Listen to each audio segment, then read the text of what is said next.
고린도후서의 개요를 설명하겠습니다.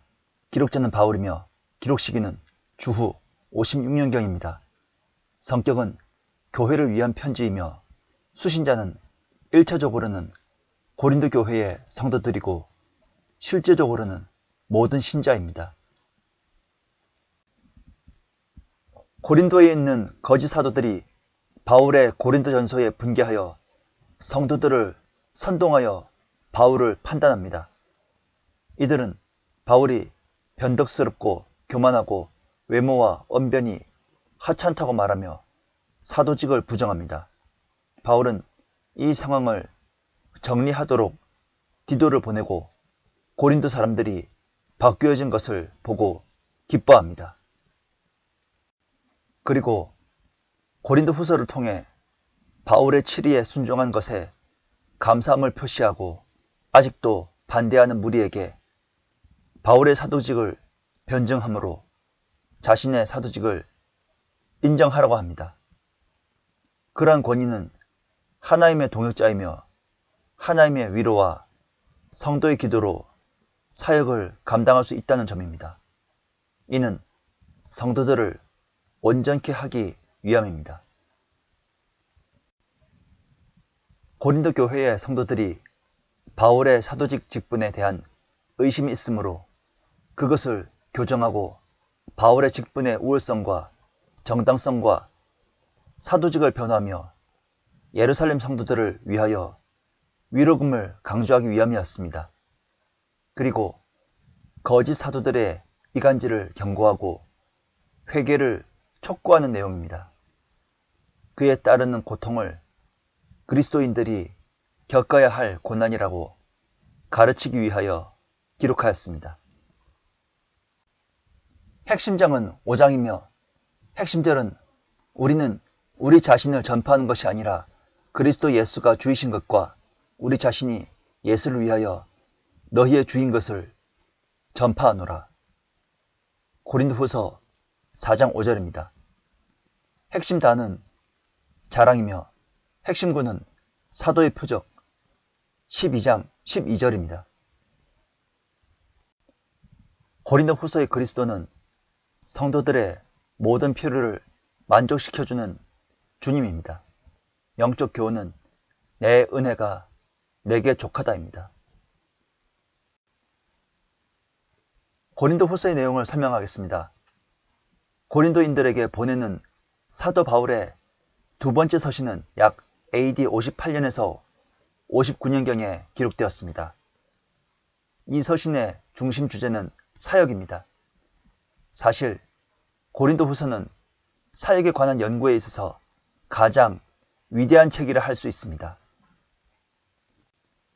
사역에 관한 가장 위대한 책은 사도행전입니다. 그러나 사도행전은 사역 전반에 대해 다루고 있지 않습니다. 다만 유대인들을 위한 표적을 나타내며 지금은 더 이상 나타나지 않는 사도들의 특정한 사역들을 다루고 있을 뿐입니다.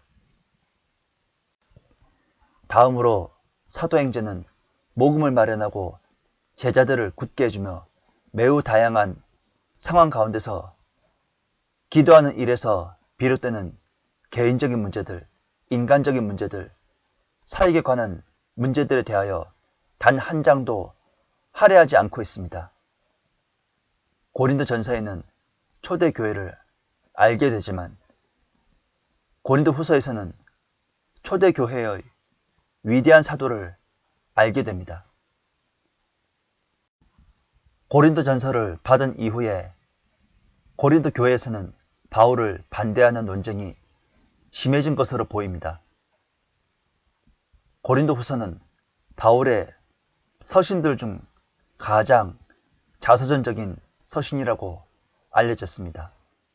그것은 육체적으로 연약하고 지치고 고통스러운 상태였습니다.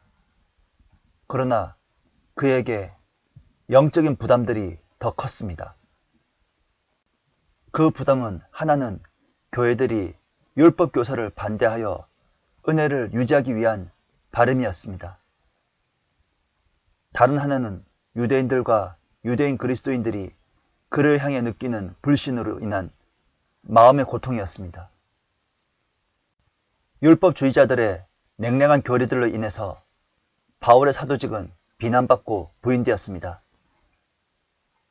고린도 교회에서 정말 위험한 분파는 나는 그리스도께 속한다 라고 말했던 자들이었음이 분명합니다. 그들은 바울을 통하여 새로이 계시된 은혜의 교리를 거부했는데 아마도 그들 스스로가 할례의 일꾼으로 자처하고 우리 주님께서 하신 왕국에 대한 가르침에 입각하여 그렇게 했을 것입니다.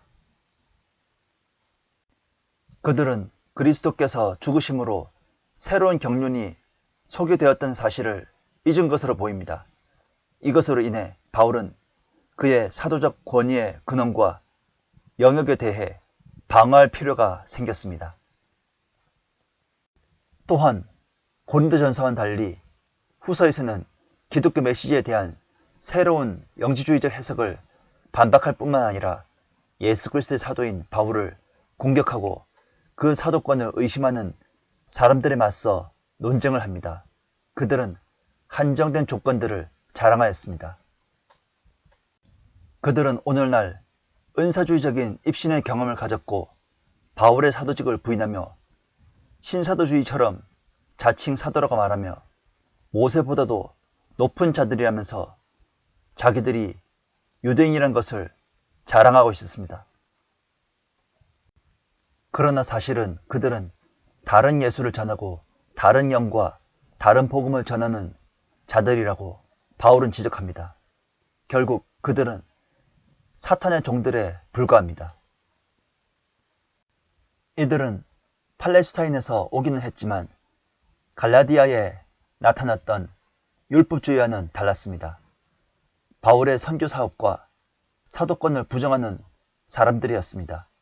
이들은 고린도로 가기 전에 벌써 영지주의를 가지고 있었을 것입니다.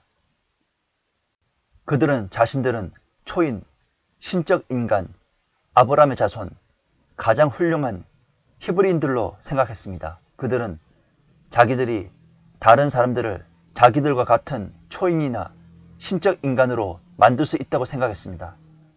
이런 내용이 고린도 후서 11장 5절에서 알 수 있습니다. 또한 그들은 긍정적 사고방식의 기복신앙을 가졌습니다. 그래서 고린도 후서의 바울은 율법주의와 영지주의를 따로 논쟁 벌이는 것이 아니라 팔레스타인에서 온 영지주의와 복합적으로 절충한 율법주의자들과 맞서 논쟁을 하는 것입니다. 이것은 오늘날 행위구원과 은사주의가 혼합된 기독교계와 일치합니다.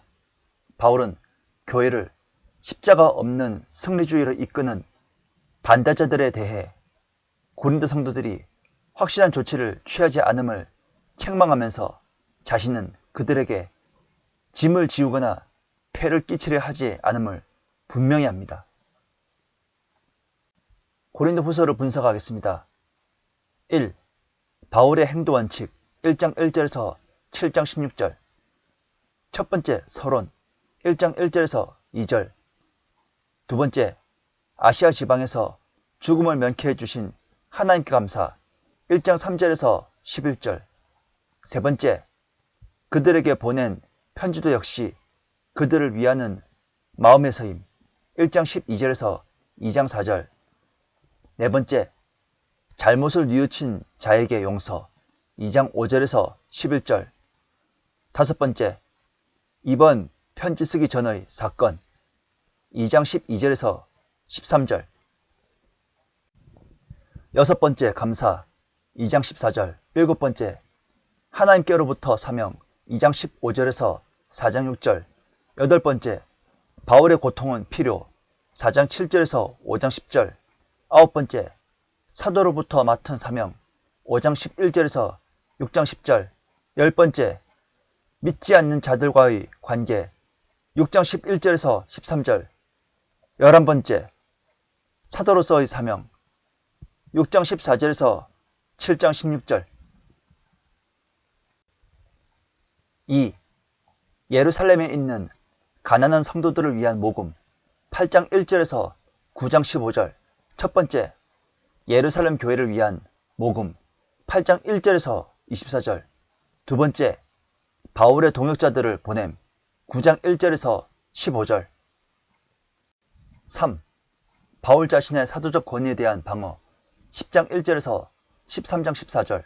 첫 번째, 바울을 공격하는 자들에 대한 경고 10장 1절에서 18절.